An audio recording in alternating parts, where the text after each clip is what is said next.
good day to all of you. Today, my topic is on I am not bossy, I am a leader. Right, so the question is, are you a bossy leader? Now, some people might use the term boss and leader interchangeably, but that's not really accurate, right?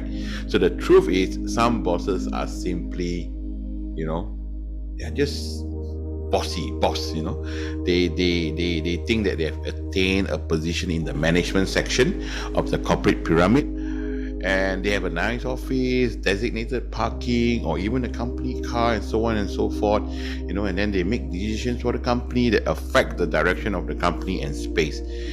So, and they may even control how money is spent. However, these characteristics alone don't make them leaders. So bosses can become leaders. That's the good news, right? And doing so should become a priority for those who want to effectively lead in your workplace. So the first step towards becoming a better leader is understanding the characteristics that distinguish the difference between a leader and a boss. So again, this question, are you a bossy leader? So here are 8 ways to find out whether you are one. The first one, bosses shy away from mistakes. You see, leaders own up to mistakes. They will admit their mistakes, even though they could have easily blamed it on their staff, on their team.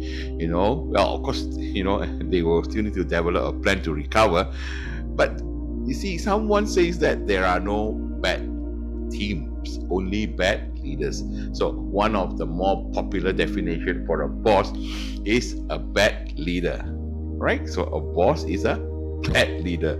So a boss will more often blame others, while leaders accept responsibilities, and the bosses will normally try their level best to avoid the hot seat, while leaders thrive in the heat. Second one is one way. Bosses always my way or no way. So bosses have this just do it attitude. We don't mean by just do it inspirationally like the Nike, but rather an attitude of I command, you obey.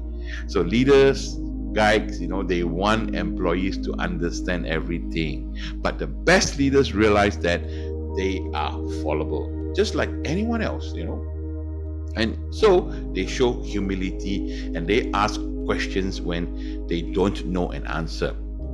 And this will create a culture of a two-way communication. And it allows the employees to both teach and understand. So a culture of a two-way communication will make leaders, employees, their staff, their team stronger. Now the third one is basically bosses never trust. There's a simple difference between trusting leader and micromanaging bosses. So a leader trusts their employees to what? To create and to finish their own to-do list. Whereas a boss will create, they will come out with a to-do list, for their staff, and then they will hover over their shoulder, as they work through it. Next one is basically bosses are authoritarians. You see, Daniel Goleman said this: leadership is not domination, but it is the art of persuading people to work towards a common goal. So to persuade takes emotional intelligence. So it is an ability to manage one's own emotion, communicate effectively, and have empathy with other people, as well as overcoming challenges and conflicts. So leaders have this great emotional intelligence, while bosses rule by authority. To be frank, authority may get some results, but it would not allow the employees to grow, to learn, and trust in the company's mission. But emotionally intelligent leaders will. Number 5, bosses are egoistic. Bosses want to look good, for their own reasons, for their own bosses, Now, leaders trust that they will look fine.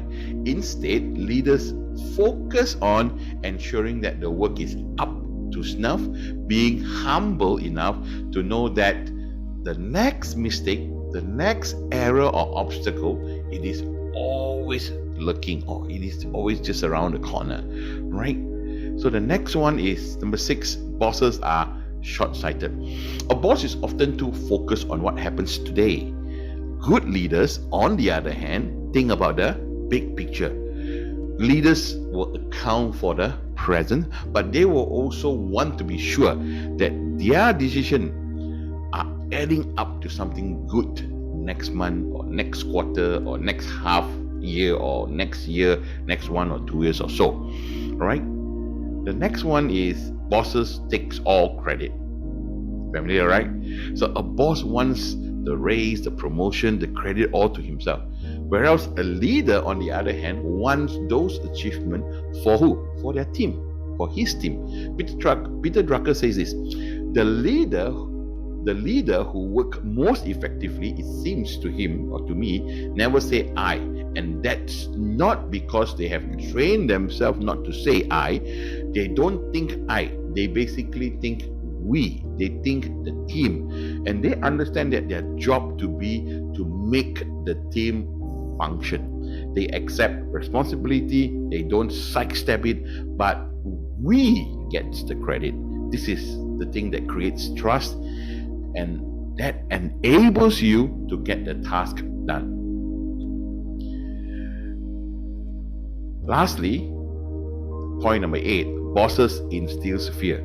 Drive out fear so that everyone can work more effectively and productively. This is what a productivity expert Edward Deming says. Unfortunately, this is the opposite of what bosses do. Bosses just want employees to what? To fear failure. Leaders, on the other hand, knows that errors, mistakes, and failures will happen as sure as the sun sets. Instead of fear, leaders work to build what? Build everyone's confidence. All right, and simply they need to accept. They need to learn to accept reality. When something has gone awry or has gone wrong, leaders will not hide from the problem, nor will they fear it. Instead, they will own up to the problem as part of reality, work with the team members to solve it, and good leaders will drive out fear, and they will face the brutal facts of reality, and they will keep going. Now, in summary, these 8 points basically just represent some of the differences, between a boss and a leader. So by now, you'll be able to identify whether you're a bossy leader or whether you are not one. So they seem simple enough, but simple does not always mean easy. True leaders make a commitment to assess their management styles. They will understand these key differences, and then they will make a concerted effort to put these good leadership characteristics into action. So once again, I am Philip Leong. I am doing what I am for the very fact that leadership matters because people matter. Please like, share, and subscribe to my channel. Stay safe, stay healthy, and be a blessing. See you in my next channel. Bye-bye.